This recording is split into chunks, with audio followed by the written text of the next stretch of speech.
Hey, Anthony. Hello.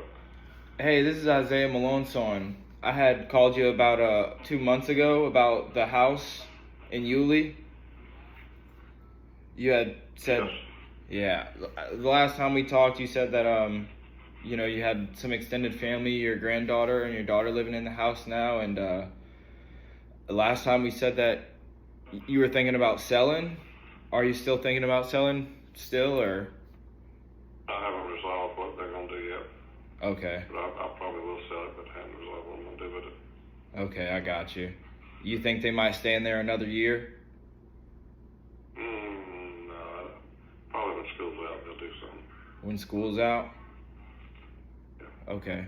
Now, when you say when school's out, they're going to do something, is that when you think you would start trying to sell it, or that's when you think that they would move out? Wait, touch base with me in about a month. I've got a pretty fair offer on it. You said you already have a pretty fair offer? Yeah. Okay. Well, I do like the house. I want to make sure that I have, I could get you as much as possible and hopefully beat the other offer. I mean, if you don't mind me asking, what was the other offer? 320. 320. Okay. Yeah, that is a solid offer. Okay. Yeah, and that was from someone who wanted to live in it, or an investor like me? No, I don't know. Oh, you don't know? Somebody like was an investor. Okay. Oh, this wasn't somebody you knew? And I don't mean to ask you all these personal questions. I was just curious, because I do want to make hopefully get the house, but I'll follow up with you, say in 30 days from now. Hopefully, your granddaughter and your daughter might, her mom might, have something figured out by then, right? Well, we never know. You never know. Things change. You never know. Okay. All right. All right. Well, yeah. I'll follow up with you in a month, Anthony, and see if they get that figured out, and hopefully I could buy it from you. That'd be great. You got a price in mind? I don't think I don't think you're far off. I think I am a bit. I am lower than 320 for sure, but I'd love to at least send somebody out there and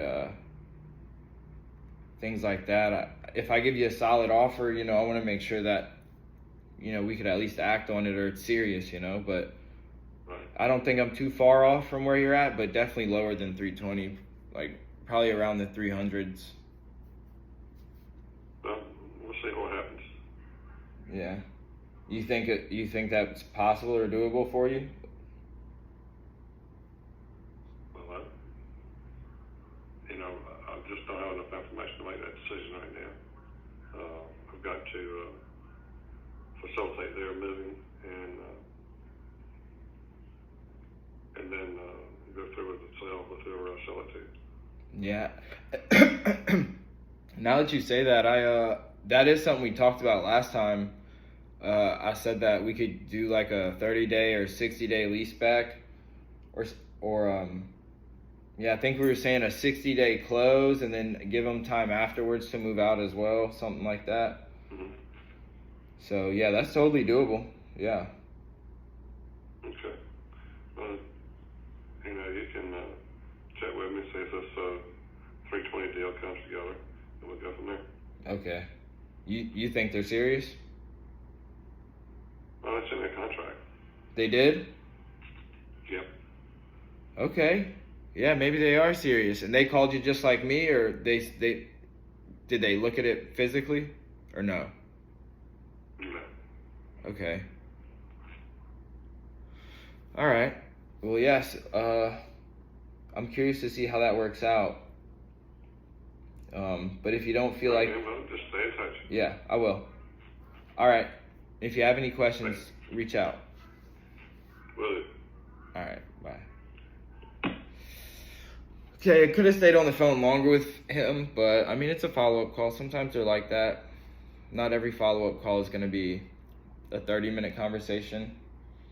But so this is one of those leads like I was talking about, he's not gonna sign a contract today. He's not. That's just what it is.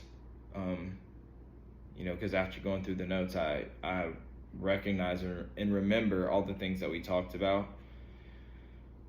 Do you have any questions about that, Lamel, or that was just plain and simple? No, it was actually pretty good. I mean, like you said, not all follow-ups are great. I mean, that's the reason why we're following up, right? Yeah. To see where they're at. Yeah. And I think the point is to have multiple of those follow-up calls like I just had. Like, even though it was only about 5 minutes, if I have, like, you know, multiple, like one of those a month, one of those every 2 weeks, you know, something like that. Like, I'm always at the top of his mind. He remembers Isaiah, you know, he remembers our company.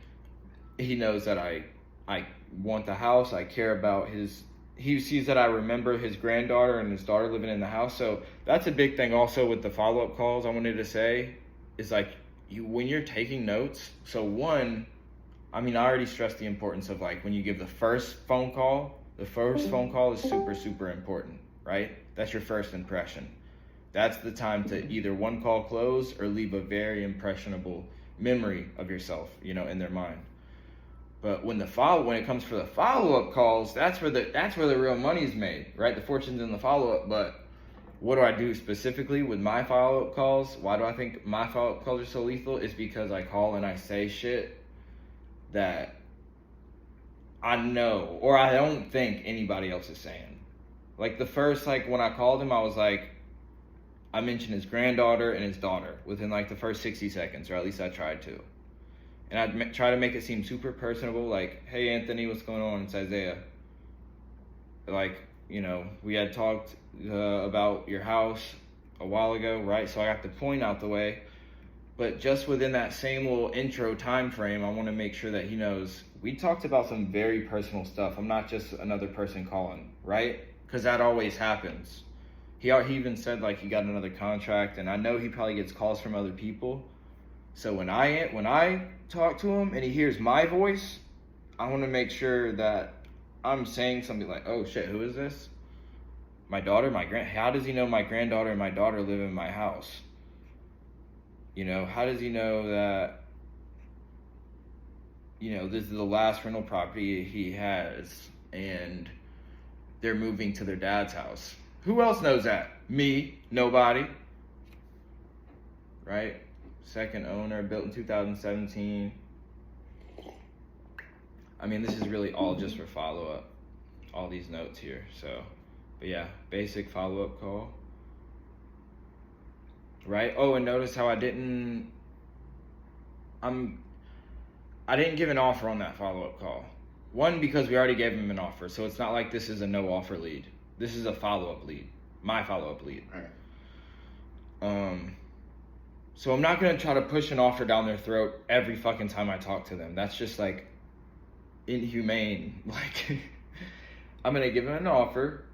One time I did in the past, but yeah, it's like Eric Klein said. It's like when you do a follow-up call, you don't, like, rush. It's like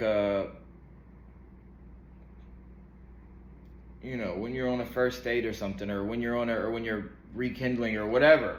Or when you're trying to, whatever, it's like you don't rush it. You don't force it.